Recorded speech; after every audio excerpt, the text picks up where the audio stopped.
اسی بات کے تسلسل میں یہ آیت ہے کہ اللہ تعالیٰ انسان کے دل کی کیفیت کو بخوبی جانتے ہیں، یعنی جو کچھ تمہارے دلوں کی کیفیت ہے وہ اللہ تعالیٰ سے چھپی ہوئی نہیں ہے۔ دیکھیں بعض اوقات انسان والدین کی خدمت تو کرتا ہے مگر دل میں تنگی، بیزاری، ناراضگی محسوس کرتا ہے، اور یہ چیز اس کے رویے سے صاف نظر آتی ہے۔ جب بوڑھے والدین کو کھانا دیا جاتا ہے نا تو جیسے ایک بیگار کی طرح، تب وہ انسان سانسوں سے تو زندہ رہتا ہے لیکن اندر سے مر جاتا ہے۔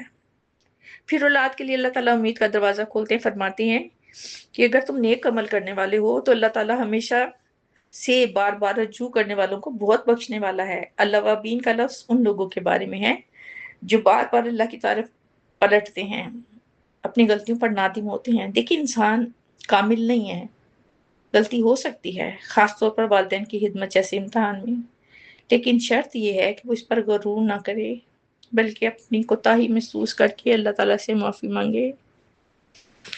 اللہ تعالیٰ ہم سب کو نیک اولاد عطا فرمائے، فرما بردار اولاد عطا فرمائے۔ سینسٹیو سا موضوع ہے، آنسو آ گئے ہیں، معذرت چاہتی ہوں۔ اس کے ساتھ ہی مجھے اجازت دیجیے، انشاءاللہ پھر ملیں گے۔ اللہ حافظ۔